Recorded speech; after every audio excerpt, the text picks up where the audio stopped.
Well, good afternoon, everybody, and welcome back. It's a pleasure to be invited by the Al-Furqan Foundation and to be amongst all of you. My name is Ehsan Masood. I'm not an academic. I am a science journalist. I work for Nature, the journal, where I seem to be accumulating lots of jobs, but one of them is our bureau chief for the Middle East and Africa. And I have a very layperson's interest in the history of science and the history and particularly institutions. I was just sitting this afternoon just thinking a little bit about what you're talking about, which is of course very deep history. And one of the things that we're doing is trying to record, I would say, something that might quickly pass into history, and that is what's happening to the universities in the Palestinian territories right now. We've been doing some work with the United Nations Satellite Center, UNISAT, to document Gaza's universities. Gaza has 17 higher education institutions, 6 of which are traditional universities, and as far as we know, 5 of the 6 have either been demolished or very severely damaged, and it's unlikely that people will go back into those. So it's just something that we're doing, and I don't think it's not entirely germane to what you're talking about, but in a way, sort of thought, I was sitting there thinking that if I was here 100 years from now, then that might be a story that scholars may wish to think about and may wish to reflect on. But for now, we are into the third translation movement from Latin, European languages to Arabic, Ottoman Turkish, and Persian. And I'm very delighted to introduce the 2 stars, can I call you stars, of this afternoon, Professor Heiderzadeh and Professor Ihsanoglu. I won't introduce them because you know them much better than I do. They're going to speak for about 25 minutes, I'm hoping, and I've got the cards. Someone's going to give me some cards to flash when time is up, so that we can have lots of time for questions, and then we'll take it from there. Professor Ihsanoglu, can I invite you first? Thank you.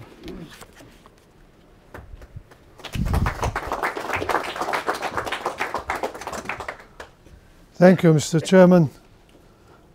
Ladies and gentlemen, dear colleagues, as I stand now here, I think of 35 years ago when we first met with late His Excellency Sheikh Zaki Yamani to establish the Furqan Foundation and develop its policy for activities, publication, etc.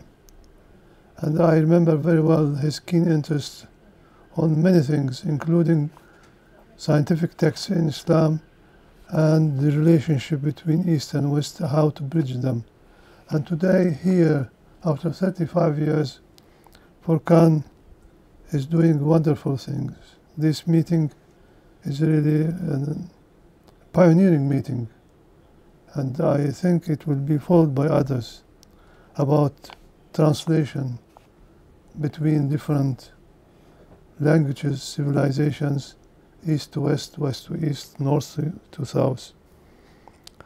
I am asked to present an overview on translations from European languages to Turkish Arabic in modernization period.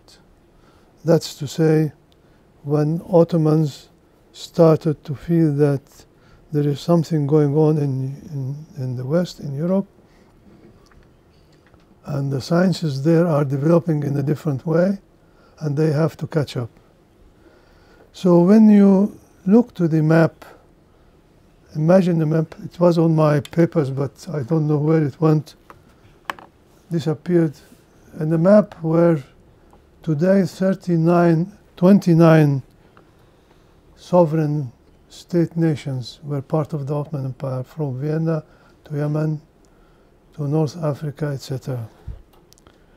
And so many ethnic groups, so many religious groups were part and parcel of this empire. When we look to particularly, specifically to the translation movement, within these 6 centuries, we find that there are 2 movements. One at the beginning, and one up to the 16th century, and one from 16th century onwards until today, if it is proper to consider today part of that history. But until the 19th century, the beginning of 20th century, the first translation movement was within the tradition of Al-Sinai Salasa. Al-Sina, plural of lisan, tongue, language, Salasa, 3. Al-Sinai Salasa means 3 languages, which were part and parcel of Ottoman education, which is Turkish, Arabic, and Persian. In the madrasas, which is the only institution of learning,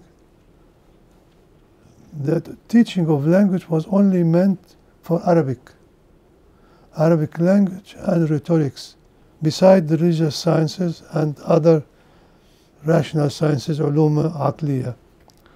Turkish was not taught, Persian was not taught, but Persian was encouraged by tutoring young boys to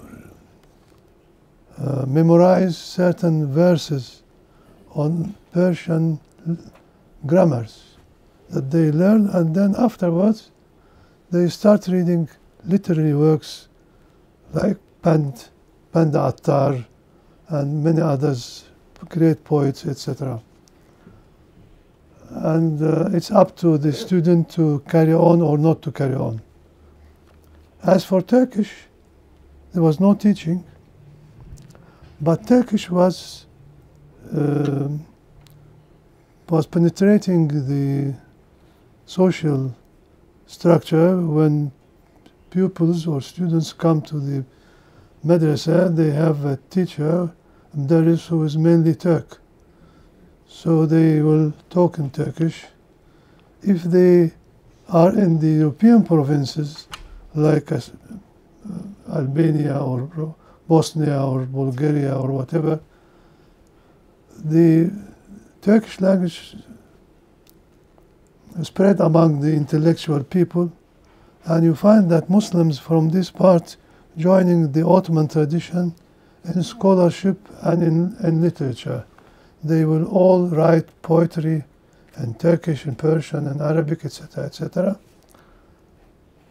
So in classic period of Ottoman history, the tradition of Al-Sinai Salasa was so strong that average Ottoman scholar, graduate of madrasas, can read and understand, and when it needs, he can translate from Persian to Turkish, Arabic to Turkish. No problem. It was a smooth one.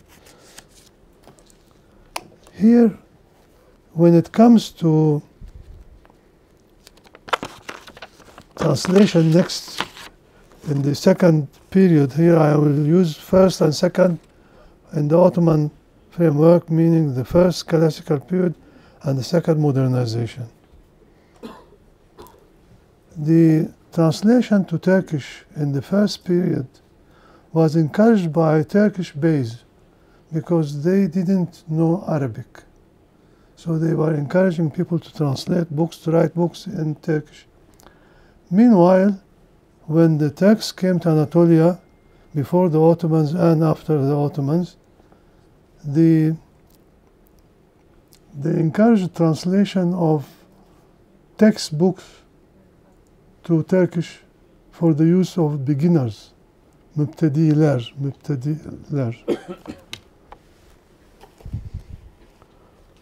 In the first period, there was no interest in European stuff too much, with few exceptions. Exception of Sultan Mehmed II, the conqueror. He was very much interested in Greek culture. And research done on his library and his collection, which is kept in Topkapı Saray, showed this. Recently, there are two studies about the collection on the palace of Sultan Mehmed II, the Conqueror Fatih, by Julian Ruby and by Julian from London, from Oxford, and by Guru Najiboğlu from Harvard, showed that the interest of Sultan Fatih in this Greek legacy was greater than we knew. But this is an exceptional period and person. I don't want to go. He, of course, got the Ptolemy's geography book translated, while the original translation in the Abbasid period was lost. He got it translated by a Trabzonid scholar and his son. When we keep this information aside as introductory remarks, we come back to our main interest, which is translation from Latin and European languages to Arabic and Turkish. We have to consider this translation movement in the wider framework of relation between Ottomans and Europeans. And this, of course, depends on the power of balance of power between rivals, and this relationship, long relationship, went through different, or were under the effect of different factors: proximity, neighborship, and active relationship. This relationship ranged from peaceful coexistence up to the engaging of warfare, made the Ottomans aware of the novelties and discoveries developed by Europeans. Naturally, the Ottomans were interested in scientific and technical developments related to their particular needs and were convinced of the benefit of the transfer of knowledge and know-how according to selective approach. I will come to that. Selective approach.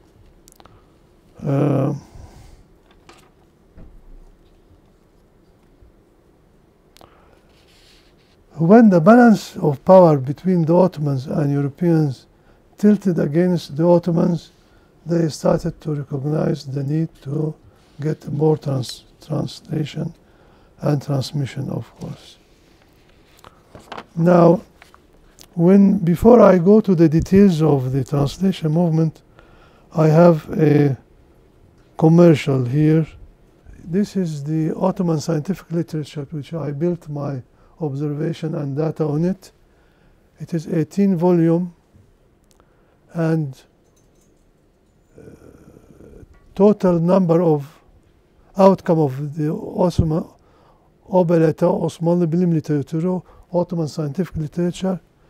It includes scholars, 4,897 scholars and 20,000 works, and reference to 22,000 manuscripts in different parts of the world, in 50 countries. This information was collected from 50 countries, more than 500. I am under arrest here. I don't know.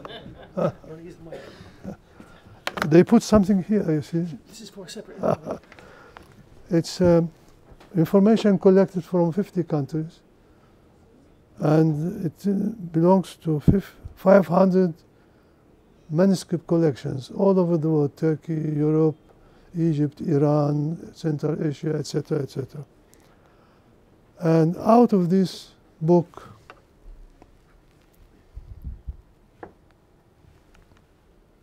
this is the 18 volumes. You can see History of Ottoman Astronomy, 2 volumes, 1997, all the way down to 2011. And out of these 18 volumes, 3 volumes of Ottoman scientific heritage came. And thanks to Al-Furqan that this book has been translated to Arabic and English. As you see, it's here. English just arrived.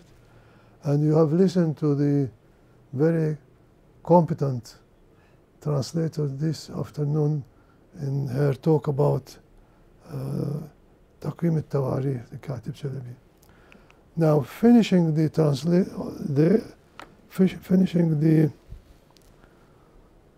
commercial, back to the translation movement. You have seen the volumes. This is the volumes on astronomy. When you look to the breakdown of translations in the astronomy volumes, you will see that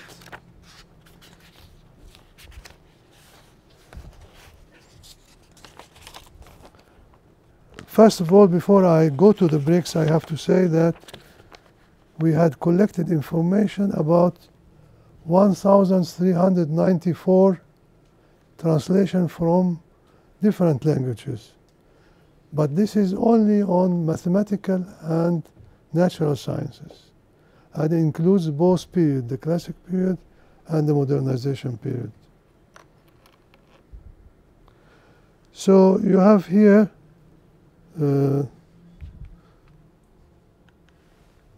I always have a problem with these things. For instance, this is the second slide, and this is on medicine. On medicine, you can see French to Turkish, Arabic to Turkish, German to Turkish, French to or Italian to Arabic, etc., etc. And I can't go more to the details because that certainly will take long time. I want to give you a graphs on the subject. Then you have geography, you have music, military sciences, applied sciences, natural and applied sciences, etc. Now, when we come to the totals of scientific literature translated, this is the totals for scientific works translated during the Ottoman Empire, distributed according to the source language. If you look to the left column, you will find that the third here, French to Turkish, 596 translation. And the second is Arabic to Turkish, 211. Second, third, and then English to Turkish, 93. Then French to Arabic, 91. And then Persian to Turkish, 60. Latin to Turkish, 32. Latin to Turkish, 32. Al-Sinai Selasa tradition, I spoke already about Al-Sinai Selasa, which is meaning Turkish, Arabic, and Persian. And I spoke about Sultan Mehmed's II special interest in Greek legacy. Now, when we come to translation movement, 16th, 17th, 18th century, we look here to the factors determining the need to translate, which is Ottoman relation with Europe, balance of power, military balance of power, cultural balance of power. The Ottomans were of the opinion that they are superior to Europeans in many fields, and more morally and culturally they are superior, and they don't need, until this time, they don't need translation. They have sufficient literature in the Al-Sinai Selasa that it suffices them, and whenever there is something new, they go back to their heritage and find solution there. But when the balance of power between Europeans and Ottomans tilted against the Ottomans, things started to change.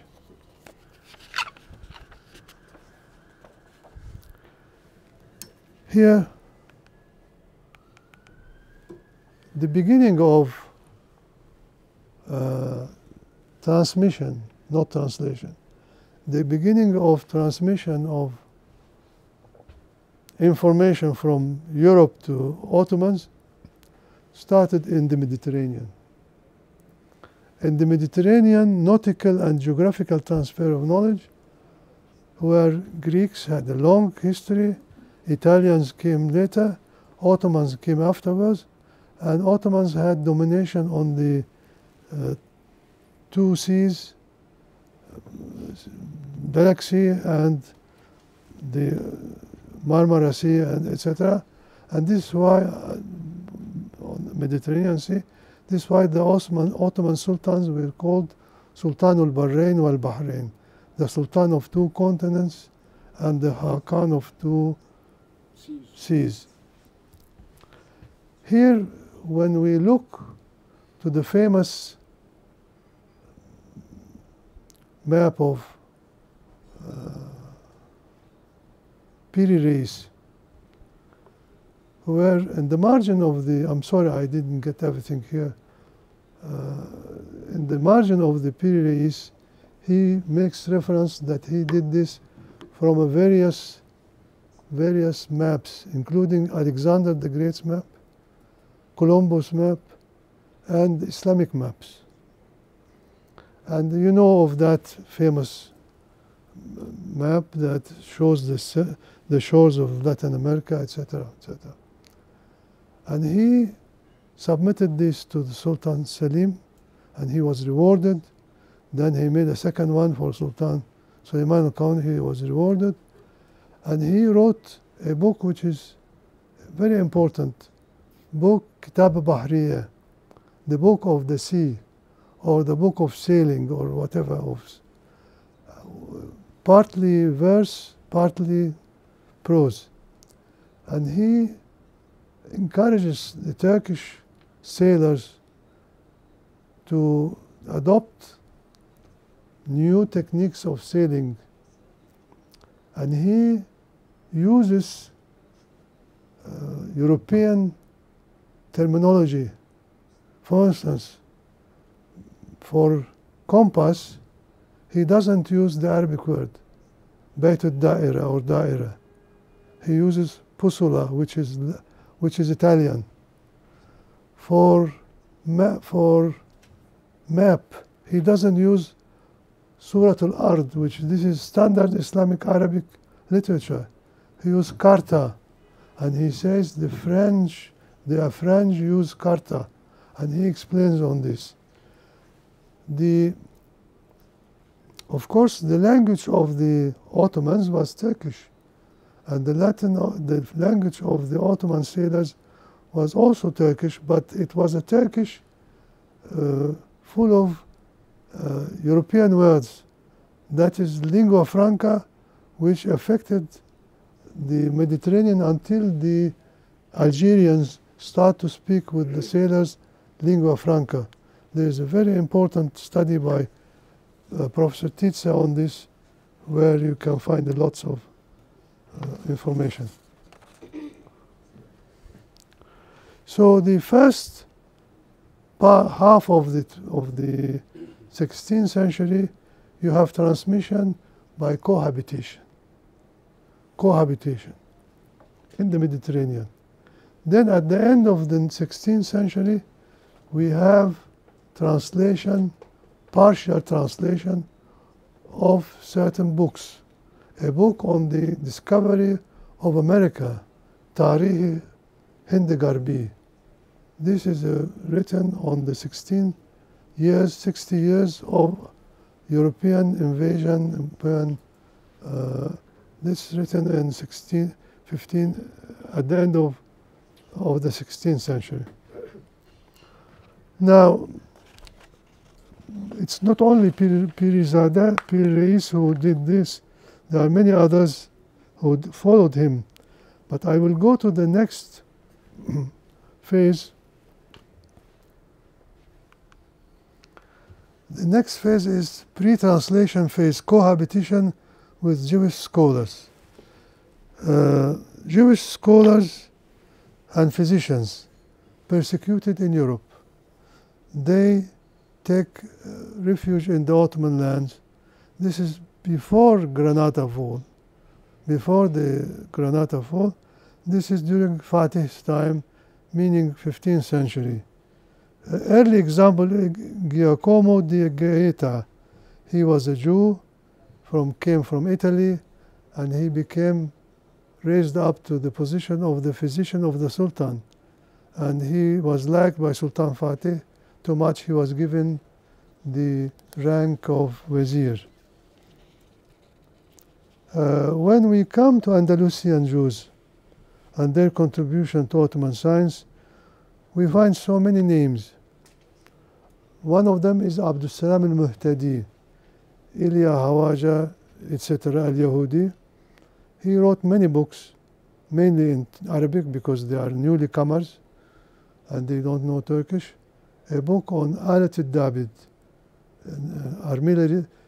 He say, I invented astronomical instrument which I call it Alat al-Dabid, which is better than artillery sphere of Ptolemy. And then he wrote a book on plague, and he was asked by Sultan Bayezid II to fight the plague. And his book was reinterpreted and was republished later on, generations later on. Then we have, for instance, Musa bin Hamun. He died in 1994. He was from the second wave or second generation. And he wrote books on medicine, famous as a doctor. And he wrote the first book on dentistry in Turkish. There is a famous French traveler, Nicolaides, who wrote his memoirs about visiting Istanbul in this time, meeting him, and he says that the Turks are respecting him, revering him, etc., etc. So the Jewish scholars, either those who came from Andalusia after the fall of Granada, or those who came from Europe because of different persecutions against them, they were privileged in two senses. The first sense, they're having an extra to the Ottoman physicians. This extra was the education they had in Salamanca and other universities in Spain, and knowing Latin and new European publications and languages. The second privilege, that they were under the patronage of the Sultan. This is why they were exempted from certain taxes, because they are Zimmi, and Zimmis has to pay taxes. They were exempted from that, and were given honors like riding horseback, which was not allowed to everybody.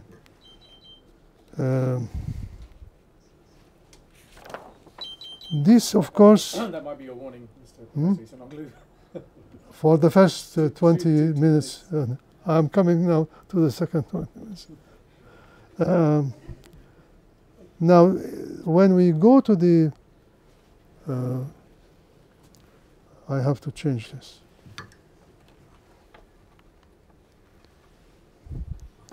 I spoke about, the power, the balance of power. When you look to the relation between the Ottomans and the Europeans, in 1571, the Battle of Lepanto, where the Turkish Navy had a big defeat. Then the siege of Vienna in 1683, when the Ottoman has to retreat. Then in 1699, the Treaty of Karlofça, where the Ottomans reluctantly accepted the superiority of the...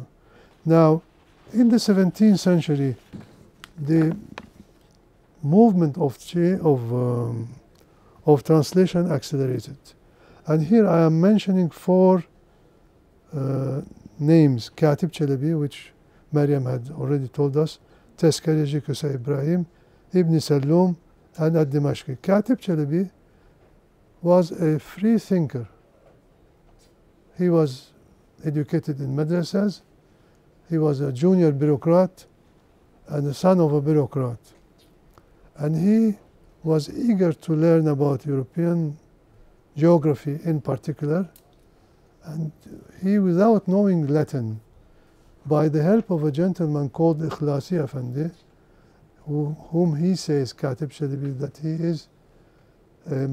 is a French who adopted Islam, that Ikhlasi Efendi will read the Latin text and then give it a meaning, and then I will sit and write it down, and we control it to each other. This is how the translation started in this time. Tezkereci Köse Ibrahim is a different case because he himself knew languages. He translated a French book by a French astronomer called Noël Duret, and during a campaign with the Grand Vizier in Oyvar against Hungary, he showed the chief astronomer his translation. He looked, he said, forget about this. This is European vanities, no good. So Tezkereci comes and says, I revised the translation, and I went back to the chief astronomer. I told him, look, I interpreted it with Ulu Bezij, and showed him how it works from sextimal system to etc., etc. And he was very much convinced, and he told me, you did very well. I had no trust in their sciences, but now I have full trust. Thank you very much. And he awarded me. So here, this is a time where at 1664-66, the campaign to Austria and coming back forth, and the Ottomans started to understand the importance of the translation. Ibn Sallum, as you see, he translated what we call Tibb Jadid or Tibb Kimyawi, iatrochemistry, where chemistry now and healing was made through chemical stuff, and it has big followers in the Ottoman land. Then Ad-Dimashqi, who translated Atlas Major, very big book of 12 volumes, still kept in Topkapı Saray, and I had some study on these first translations. And I would not like to go too further, but this is very important.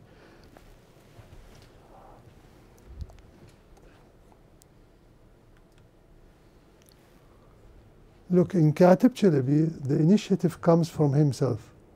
He is the one who wanted to make translation, who was feeling very strong about the need to have translation of, particularly of European continent. And he was doing it in his own. Tezkereci Köse Ibrahim also was doing it in his own. The difference between two, that Tezkereci knew languages. Because we don't know him very well, his biography very well, but he seems to be a convert from Bosnia or Hungary, etc., etc. Who knew?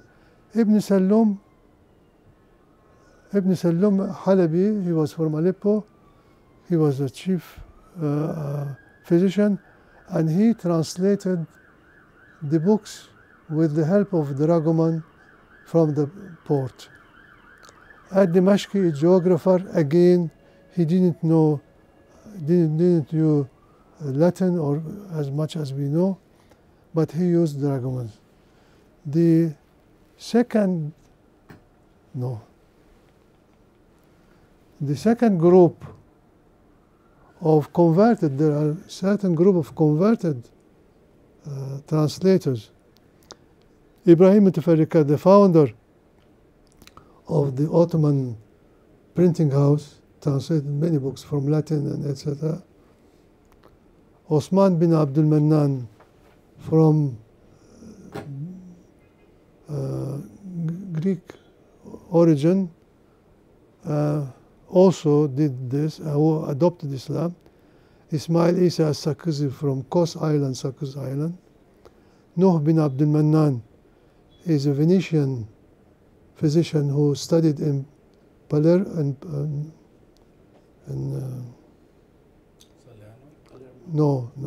Padua. In Padua. And Hazarfan Hussein Effendi is again another Greek whose son was made a Grand Vizier. Look, in one go, he becomes chief physician, and his son becomes Grand Vizier of the Ottoman Empire. These people, because of their background, ethnic background, they translate, and many examples are given in the book. Then you have a group of Turkish scholars who started to learn.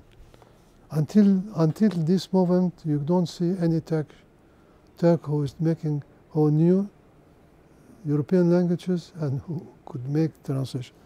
But here, yes, here we have two names, Ömer Şifai, Abbas Vesim. Abbas Vesim was a Mevlevi dervish. A Mevlevi dervish who went to Italy to learn Italian, etc. When we come in the same period, a separate name, I separated this name, Ataullah Şanizadeh.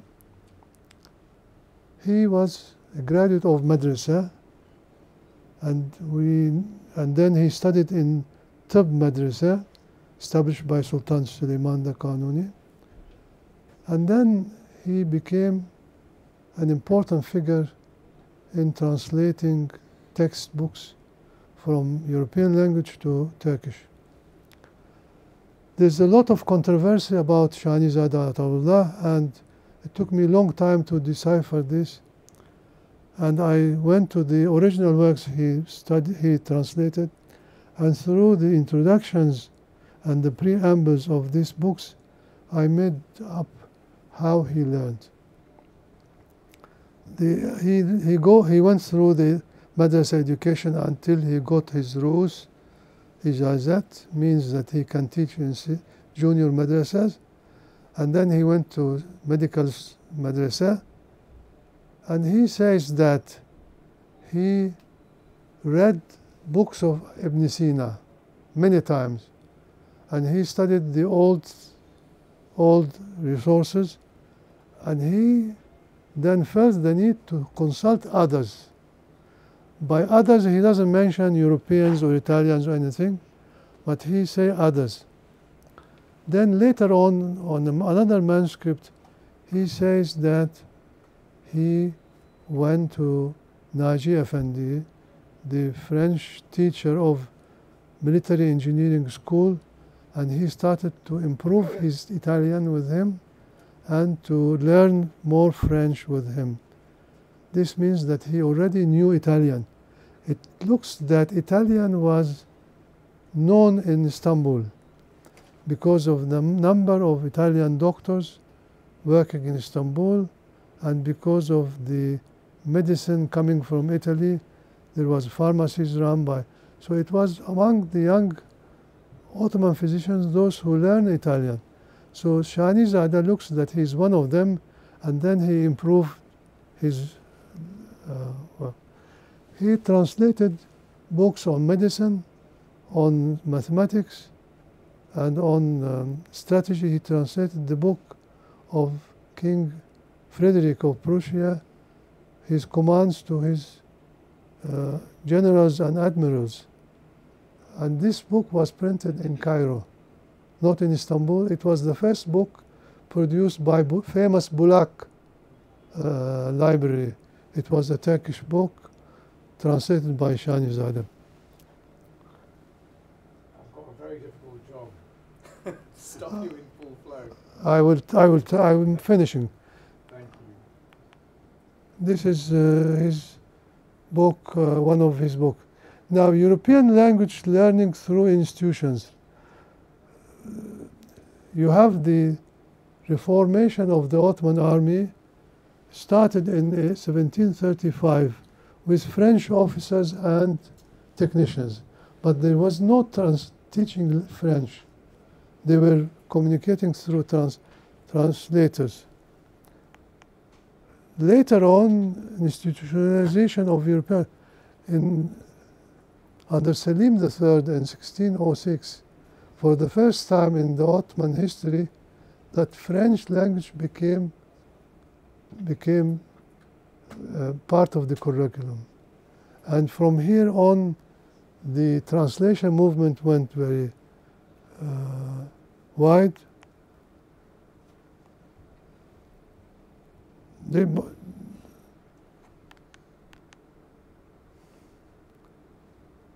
I think anyhow, we reached the phase of establishing the Heiderzadeh, the military school, where French was taught. Then, during Mahmud's time, establishing of medical school. Medical school teaching was in French. And it went there for 30 years, and then this was turned to Turkish. And I will end with a nice anecdote. In the Imperial School of Medicine, where Ottoman subjects, Muslims and non-Muslims, were accepted, this was after, just immediately before Tanzimat. In 1880 or 1870, a Greek graduate of the school, Colonel Limonides, was commissioned to translate a chemistry book from French by Wurtz for organic chemistry to Turkish. And he started translating the book. Then he passed away. Then they asked another graduate of the medical school, who is an Albanian Muslim, to translate. And he finished. And he, at the end of the book, he says, this is after they solved the problem of terminology, which Dr. Heiderzadeh emphasized in his, he will do emphasize in his paper, that Ottoman translation, starting from Ihsanoglu or even before him, were after translating the terminology. And they succeeded in translating terminology. They published dictionaries, and this was used. Later on, it was used in Damascus. It was used in Afghanistan, in Dar al-Funun.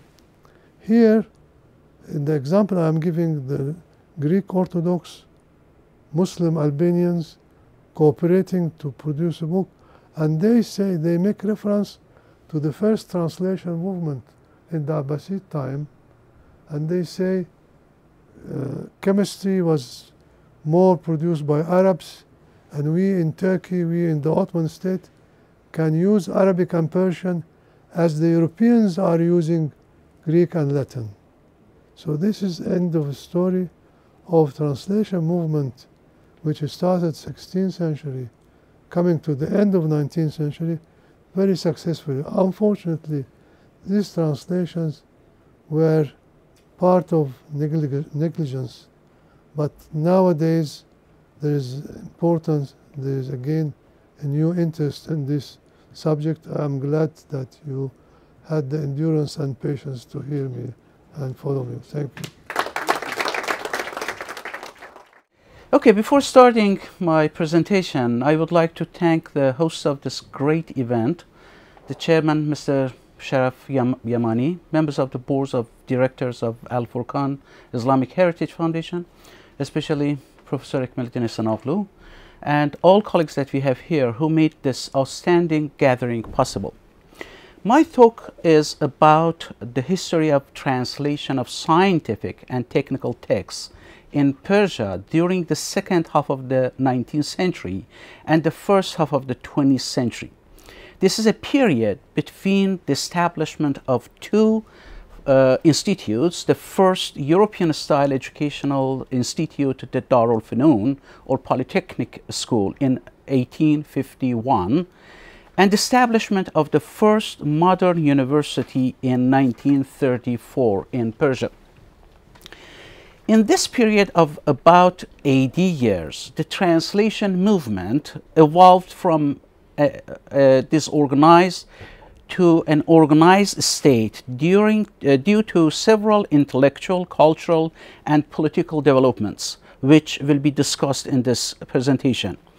However, to reach to this mid-19th century, I would like to give a brief history of Iranians' encounter with European science and technology after the 16th century. Though Persians became familiar with some modern European technological products, mainly weapons, from the second half of the 15th century, it was the establishment of the Safavid dynasty in 1501 that brought Persians closer contact with Europeans. So the Safavid era covers, as you see here, from about 1500s to 1720s, which is officially marked as the scientific revolution. During the Safavid era, more than 70 delegations were exchanged between various European states and Persia, and many Europeans traveled to Persia, and some of them stayed there for decades and worked there. In this period, Persians learned more about European science and technology, notably about firearms, mechanical clocks, the printing press. They heard about non-Ptolemaic astronomy of Tycho Brahe, used the telescope 60 years after its invention, and get acquainted with perspective drawing, new geographical maps, and European musical instruments. The coincidence of Safavid era with the rise of modern science in Europe and the frequent travel of Europeans to Persia during this period may raise this question that why Persian scholars did not translate any contemporary European books and not leave behind any record of their interest to investigate, criticize, or adopt the new scientific ideas coming from Europe. To answer this question, 5 important factors should be considered. First, by the first decades of the 17th century, or during the first half of Safavid era, some important developments in European science were not well established and well accepted even among Europeans. Second, most of the travelers were merchants, diplomats, or religious missionaries, and most of them did not have technical knowledge about new scientific achievements. Third, there was the problem of language barrier, which made communication between Europeans and Persians very difficult. However, besides these 3 factors, there were 2 interconnected factors arising from Safavid educational system and the Safavid culture. Then we can say that the 4th factor was a change in the curriculum of madrasas because of the establishment of Shia Islam as the state religion. This conversion to the 12er Shiism changed the agenda and the focus of educational institutes. In natural science, a gradual shift developed from the well-accepted Greek or early Islamic sources to a kind of sacred natural history and natural philosophy based on riwayah, khabar, or tradition. In other words, it was a shift in explanation of natural phenomena and in authentication of theories from mainly Greek sources to Shiite authorities. Astronomy, natural history, medicine, and materia medica were explained according to Shia tradition, and as a result, by the mid-19th century, there was no place for classical natural sciences in Iranian madrasas. I'll go back to talk about this more at the end of my talk. The fifth factor resulted from the hierarchical attitude of Shia authorities toward the rest of the world, as a Shia was considered superior not only to other Muslims but also to all other people of the book. And as a result, non-Shiites, specifically these European infidels, had nothing to offer to the Shia community. This attitude continued with the same strength until the beginning of the 19th century. At the turn of 19th century, when the Russo-Persian Wars started from 1800s to 1920s, as you see, I marked them in purple color, Persians immediately realized that those infidels are their neighbors and are very powerful because of their science and technology. When the proud Shia nation lost all its Georgian and Caucasian territories and they involved in an ongoing big game between England, Russia, and France, they realized that they have to import knowledge from Europe. This marks the beginning of a serious attempt to learn European languages and to translate. In 1815, 5 students, after the first Russo-Persian War, 5 students were sent to study modern sciences in England. But due to various problems, they had to return home in 1819 before finishing their studies. These students became the first Iranian translators from English. After 25 years, 5 more students were sent to France in 1845 to study military skills, engineering, medicine, and mining. These students also returned home before completing their studies because of the 1848 revolution in France and death of the Iran's king. This group became the first translators of French texts.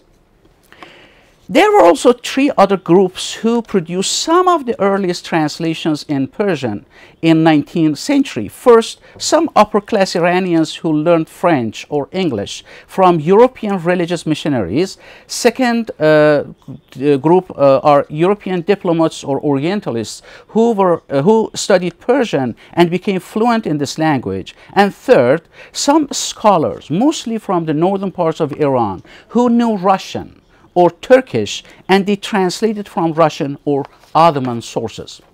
However, the establishment of Darul Funun in 1851 marks the beginning of the professional translation in scientific subjects. Darul Funun was established as a military, engineering, medical school to teach modern European sciences. To recruit European instructors, Iranians faced Austria and later France to avoid British and Russian colonial aspirations. Teaching and translating at Darul Funun and preparing course materials for the Iranian students encountered major lexicosemantic, grammatical, syntactic, and rhetorical problems from day one. Why? I'll explain in a minute, but before that, let me just have an introduction what was happening in the process of translation. If we define translation as the transfer of meaning from one language to another, this statement holds true for any translation that the translator must accurately understand both the source and target languages. It is by mastery of the source language that understanding of the text gradually becomes possible during the process of translation. translation, and prior knowledge of the content undoubtedly enhances the accuracy and richness of translation. The target language, encompassing culture, language structure, and elements involved in the reader's understanding and analysis of the text, shapes and completes the final product of the translation process. In studies related to translation movement from the House of Wisdom to translation of Arabic texts into Latin in the 12th and 13th centuries, and then the translation of new European sciences into other languages, one of the most significant issues under consideration is how concepts are transferred and vocabulary is chosen in the target language. The reason of emphasizing this from the viewpoint of the history of science, it is to understand how a group unfamiliar with a concept for which they have no prior knowledge understood it in the target language. In all translation movements, there were linguists who, with their linguistic abilities or skills, deciphered unfamiliar concepts, or in the best cases, there were translators who were fairly familiar with the subject and were also linguists. Translation of the latter translators had a closer resemblance to the original work and were more understandable for the reader. Regarding the first translated books to Persian, scientific books I mean, this relationship between the original source, the translation process, and the final text in the target language was convoluted. And consequently, the final products were not that successful in transferring a new science to the audience. The cause of this unsatisfactory translation in the first phase of translation movement in Iran, we can sort them in under four categories. I'm sorry, in three categories that you see here. The first category, the first problem that we had was the double translation and insufficient number of translators. Out of the first 7 instructors who arrived Persia in 1851, 5 were Austrian and 2 Italian, while there was no German and Italian translators available in the country. Instructors had to translate their notes and lectures in French. Then Iranian translators, who mainly the former students in Paris who returned home 3 years before the establishment of Darul-Funun, had to translate lectures simultaneously and prepare a translation of professors' lecture notes. For example, the first physics instructor of Darul-Funun, August Karl Krizes, was an Austrian artillery lieutenant from Bohemia, today's Czech Republic, and his mother language was German.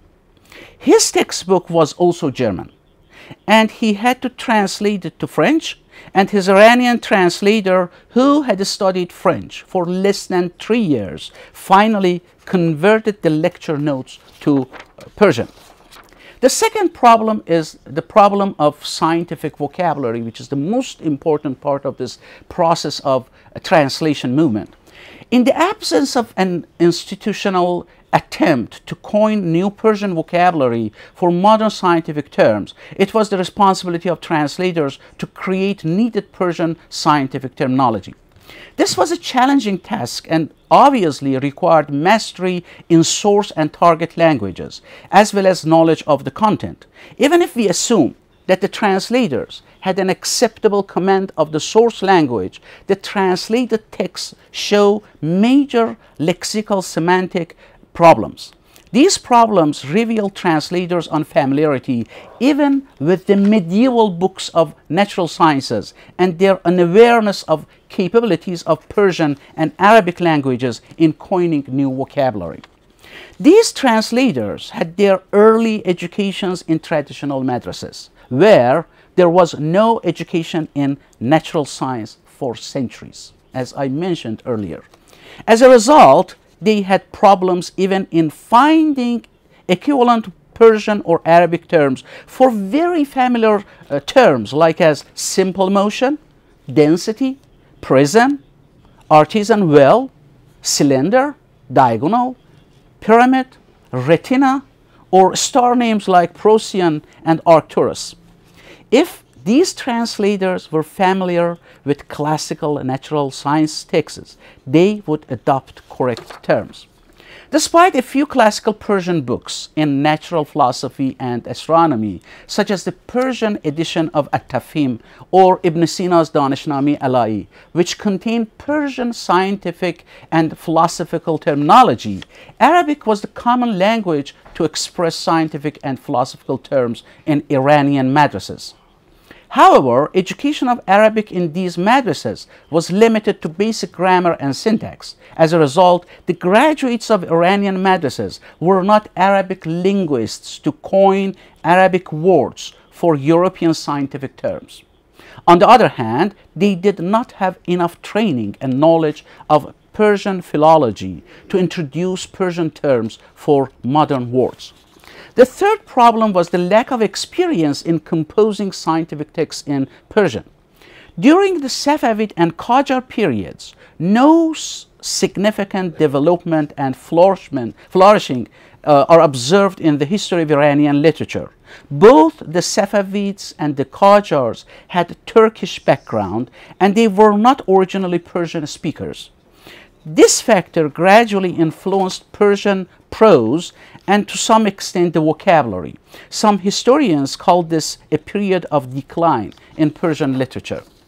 Although during the Safavid era, writing Shiite books in Persian became prevalent, we don't find books in natural science written in Persian and taught in madrasas during this period.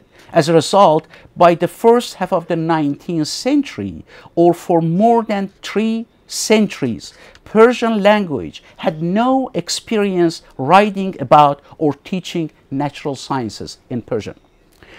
To exhibit a part of these problems, we review some examples from 2 books. The first Persian physics book, Jarr al-Saqil wa Hikmat Tabi'i, and the first Persian book in geology, Ilm Tabaqat al-Arz. The first book of physics, which actually was a selective translation from 2 German books, as you see there. These source books were not known until a few months ago, and when I discovered a few months ago after examining all German books published from and French books from 1830 to 1855, all online available books, and finally I found the source of these books after 150 years. And as I mentioned earlier, the books, the physics instructor of Dar al-Funun, August Cresses, translated his lecture notes to French, and his translator rendered it to the students. In addition to several cases of wrong and inaccurate translations, much of the chosen vocabulary were not comprehensible in Persian. These are examples of those vocabulary. I compared the vocabulary of this book with 2 other physics books, one published in Cairo in 1837 and the other published in Istanbul in 1870. And those books, the reference are footnote there 1 and 2. As you notice, there are 2 major problems in this vocabulary. First, there are direct use of Latin terms like diagonal, prism, while we had equivalents in Persian and Arabic for them. And second, there are Arabic compounds which are not common both in Arabic and Persian. For example, you see such ذو قوة الصعوب for elastic, okay, or elastic collision برخوردن به یک جسم ذو قوة الصعود, or for specific gravity or specific weight. This is a new word they invented, kasafat, not with sin, which is coming from kusuf, which kasafa with covering. It's not. It doesn't have any connection with a specific weight. And words like that you can find, and you see that they use prism, while you can find Manshur, for example, in At-Tafhim or all other natural science books before. Or, for example, for Adasi or lens, Shishe Basari they use, or they use the same word, Siqalat, for 3 completely different concepts. Okay, or some long expressions like the change in the aggregation state, a change of state in physics. They translated as تغيير حالت تلاحق الأجزاء, or in Arabic text it uses استحالة الجسم. And it is very interesting that in Arabic translation they use the Persian compound al-Kahrabaiyya for electric, but in Persian translation they used Greek origin of the word electric. So the second book that I want to discuss about is the first geology book, which has a long story. It was actually a French book with the title of Géologie populaire, which was published in 1833. This book was translated into Arabic in 1842, and then translated into Turkish in 1853, then translated into Persian in 1881 with the same title, Ilm Tabaqat al-Ard. And as we already saw in the translation of the physics book, the translator did not have a dictionary or source of guidance in coining of the technical terminology. However, in this geology book, these are pages from all 4 books, the French one, and then Arabic, and then Turkish, and then finally the Persian book. In physics book, the translator didn't have any guidance to make vocabulary, but in this geology book, the translator used almost the entire vocabulary of the Turkish book, which in turn was adopted from Arabic. These are the words that are used in Turkish and Arabic.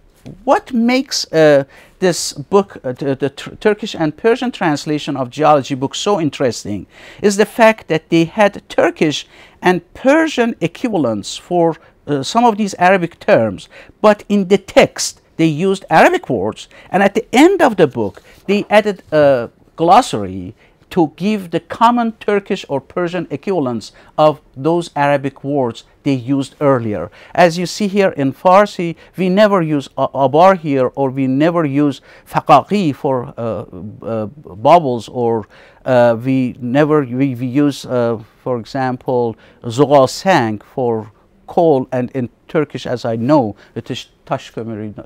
Rarely they use fam hajari. As well, we see some errors in the Turkish text transferred directly to the Persian text, or the Persian translator changed the text for no reason. You see here that in this translation, he says the age of the earth is 6,549 years in Julian period. And in Turkish, it is translated that an astronomer named Julius calculated it as, I have 2 minutes? Okay. So, sorry. So, between the first and second phase of translation movement in Persia, 2 important developments happened in Iran. The first was the Constitutional Revolution, and the second was the establishment of a new kingdom in Iran named the Pahlavi dynasty. And this is a period that Iranians started to search for their identity. And it has also coincided with time that European Orientalists work a lot about the background of the Iranians, the history of Iran, about the philology of Persian language. And by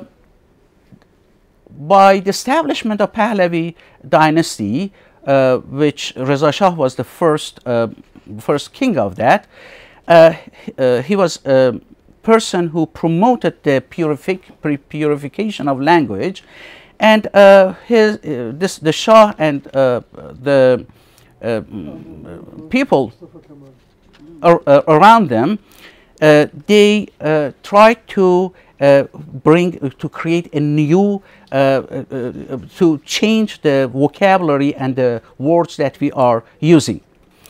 So, in 1934, first European-style university, Tehran University, was founded. And there they needed to unify all this vocabulary that they are using.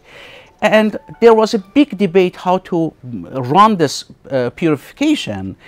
This is the time that Reza Shah had an official state visit to Turkey and met Turkish President Mustafa Kemal Atatürk. And there they started this language revolution or Dil Devrim earlier in 1928. And the king was impressed with all these things. And when he came to Iran, they established an academy, which was the first centralized place to adopt new words and find rules how to coin new Persian words and terminology for the coming technical and scientific words.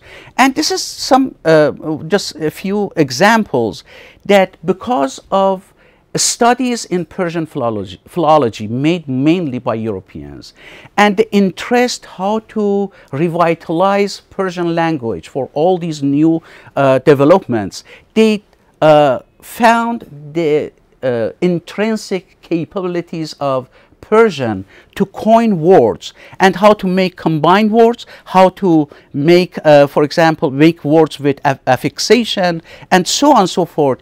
And in this way, they made hundreds and hundreds of words which still we are using. And this marked the second phase of translation in Iran, which actually was a harmonized and a scientific approach how to purify the language. Obviously, there were extremists on both sides, but this is the approach that is still continued, how to use these principles in translation. But what is so important, and this is my last word to end this lecture, is the incoming Latin words into language is, I don't know, exponentially bigger than the number of words that Farhangistan or the Academy is translating into Persian and producing new terminology, and always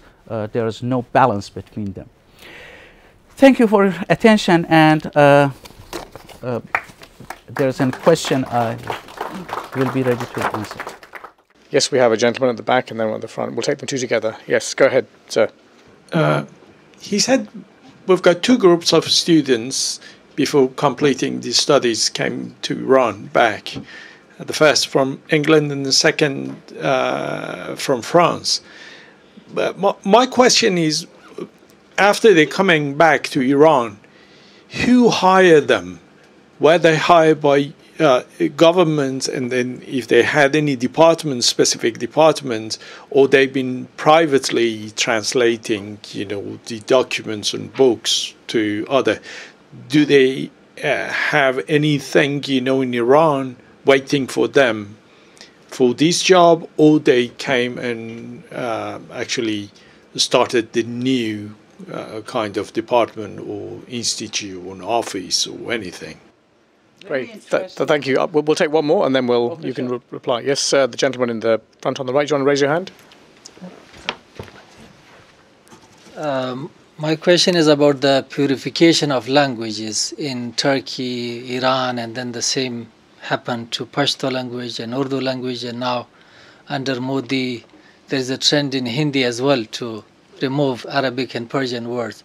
So I'm asking about Persian and Turkish. Was it good for the society in these two countries, for the language, or for mutual understanding of people living in these parts of the world? So that's my question. Thank you so much. Professor Heiderzadeh and then Professor Ihsanoglu. Okay, I start with the first question. Very interesting question. Thank you for asking this question. And it's one of the most important problems that we had in the transferring of modern science and technology into, at least in Iran. Those students who returned to Iran, they had two very challenging problems. One was they had to work under the supervision of the old style managers, that they didn't know anything about modern science, modern technology. They had never been in Europe. They didn't know about those things. And when these people came back, those five, they were mostly worked as translators, or in the best case, I remember one, we had a person, Mirza Mahmud Qumi. He worked 7 years with Urban Le Verrier, which was the top astronomer that time in France. And it is said that he also discovered asteroid. But when he came back, there was no observatory, there was nothing there. And he asked the king directly that, can we have an observatory here? He said that we don't have money to spend for air. He used the word air. And so they appointed his as a head of the, I don't know, facilities that they had for telegraph facilities. That was the problem that we had with these people, with this people when they, and then some of them, they didn't have any infrastructure. They learned, for example, about medicine, but we don't have any facilities coping with what similar to European medical facilities there to use these people in this these fields. Okay, you look at their biographies and life, you will find that they ended up to do completely different jobs. And that was a waste of time, and it was a wrong investment. They mostly worked as translators. The second question, I hope I answered this. The second question about the impact of this purification, I can put in this way that most of the people, they didn't know Arabic very well. And using Arabic words didn't have any meaning for them. They were just repeating a sound. Okay, when they called, for example, Baladiya, they didn't know that Baladiya has a meaning in Arabic, but they used it as, I don't know, municipal. When they translated it into Shahdari, for example, it had a meaning in Farsi, in Persian, and they understood them better. At least I can talk about this in my own language. In Turkish, Professor Ihsanoglu can explain that. But many, many words like that, which were comprehensible in Persian, because they used combined words which were completely understandable, because Persian is an Indo-European language, and it has capabilities of making many, many words which is different than Turkish or Arabic, that's different families of languages. Probably Professor Ihsanoglu can explain. Over to you. Well, thank you. I am not of the same opinion with Heiderzadeh, but there are differences between terms for daily life and terms for scientific expressions. Why are we only looking to Turkish, Persian, Afghani, etc., etc.? Why we don't look to this language, English? If anybody stands here in this country and says, I want to purify English, they will send him to a mental hospital, I suppose, because this is the richness of any language. Nobody will come and say the names of stars and the names of stars in English are from Arabic origin or Latin origin. We don't need them. But when we do it, it becomes fashionable. I am against this, and I think as it was in the Abbasid period when you have translation, and then you faced new concepts, new ideas, new things, they translated it, and there was more than one translation. At the end of the day, it rests one defined translation, and word to word, and it went for centuries. In Ottoman case, starting with Heiderzadeh, translation of medical terms started individually, personally, and then after the establishing of the Imperial Medical School by Mahmud II, they formed a committee and they worked on dictionary. And the dictionary first edition came in 1875 or so. Second edition, which is a very huge one, came in 1900. And this terminology was taught in the Ottoman Medical School until the reforms of the Republic in 1933. But in Syria, for instance, there was a medical school next to Istanbul. When Syria became an independent country, they wanted to establish, and they had a school of law also during the Ottoman time. It was in Beirut. They said, we bring the school of law from Beirut, and we have the school of medicine here. We established the university. The French were against this, the French mandate. And they said, how you do that? They said, don't worry, we have the terminology. Ottoman terminology was Arabic terminology in its essence, and we have no problem with any medical branch or scientific discipline. And they used this terminology, and they are still the only Arab country which teach Arabic, medicine Arabic, is Damascus. The rest either French or English.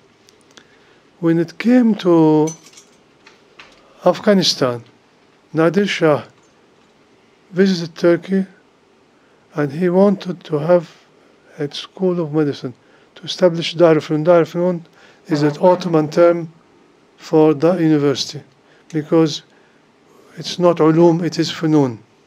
We want funun from Europe, and this is Dar al-Funun. He established Afghanistan, Dar al-Funun, and he brought Turkish professors from the medical school in Istanbul, and they translated, they themselves, the Turkish professors, translated their own books, medical books, etc., to Farisi, because terminology is the same, and they have some knowledge of Persian, and to find somebody to help from Persian, from Turkish to Persian, was no problem. So we have to look, what do you mean by purification?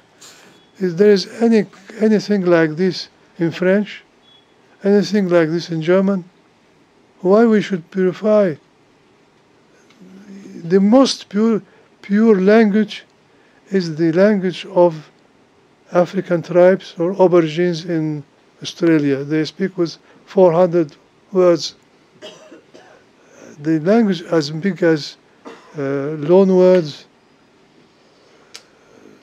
We all know some English here, but when looking to this English, you find so many words from all over the world. And why one should really purify it? When microscope is invented, they said, we are inventing an instrument which will show the micro things. So they translated it to durbin. And when they established the telescope to see the far durbin. What is wrong with that? I don't see anything wrong. Of course, when it comes to daily life, like Beladiyah or things like that, That is a different issue, of course, and that should be considered separately, not for scientific terminology. Thank you so much. I think we're out of time. Sally, I'd like to thank our two very distinguished professors, Ihsanoglu and Heiderzadeh.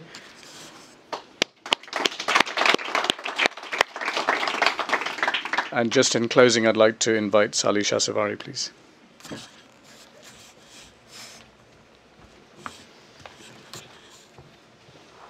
Well, I understand it's quite late now. It has been an epic day, very long one, tiring probably, but very rich, very dynamic, fascinating journey. Seems open to a lot of horizons, and we will take it further, hopefully, in this topic and other topics as usual. At the end of this long day and rich and interesting day, I would like to thank first and foremost our great professors. It was a great honor and pleasure to gather together such big names in one day. Thank you so much to all the professors who were with us today, whether in person or those who joined us online, for their contribution and for all what they did, wishing them continuous successes and more contribution in their spheres. Secondly, I would like to thank the Al-Furqan team for their tireless efforts in bringing this event today as it looked. The preparations have started for months, and here we were with the conclusion of this symposium of today. I would like to thank the multimedia team as well and the translators. They must have had a hard task today to bring those meanings that were brought up today. We had a solid number of attendees. I do thank you all for being with us today and for your, patience and obviously the effect of such events, and especially this symposium, as usual in the terms of Al-Furqan, the echo of it will multiply and will, go further. Usually we make sure that all our events are recorded, so they will be soon on our YouTube channel. And usually an event that has been followed by tens or 100 people in our case will multiply then later on in thousands, and obviously that remains for hopefully ages. Secondly, and here is my crucial part, we make sure that all the proceedings of the conferences or symposia are published usually. So I will kindly urge, and soon we'll start to chase all the professors to send us the proceedings of the papers of this symposium, and we do hope to publish it soon, inshallah. Last but not least, all the events of Al-Furqan and the projects and the activities are dedicated to His Excellency Sheikh Ahmed Zaki Yamani, Allah yarhamu. But this symposium, and may he rest in peace, and may this echo and this work continue for decades and centuries to come, inshallah. But this symposium was specifically dedicated to him. Last year I stand before you in an event we had, the commemorative symposium about his life and ideas and impact, and we tackled a lot of these ideas that were mentioned today as well in different dimensions within the three scopes. It was under the main motto, Sheikh Ahmed Zaki Yamani, Turathu Ummatin fi Rajul, the heritage of an ummah in one person. And this kind of activities do prove over and over again that he was an inspiration, and I'm sure that the inspiration will continue, inshallah. Lastly, for this continuation, I would like to thank the Yamani family and the member of the board of the Yamani Cultural and Charitable Trust for their continuous support. Obviously, our chairman, Mr. Sheikh Ahmed Zaki Yamani, Faisal, Dr. May, who was earlier with us, and the rest of the family members for their continued support for such type of works. May God bless them all and their families as well. A year ago, we had that symposium about His Excellency, about his ideas and work and contribution, and we promised that we'll publish those proceedings. And this is a dummy copy. We are still waiting for the final print, but just to give a glimpse and an idea, it is one of its kind, and then we do aim to publish many more works related to his personality. May he rest in peace. May God bless you all, and thank you so much for being with us today, and we do hope to see you in our future activities, God willing. Have a good evening, and apologies for any shortcomings from our side. Thank you.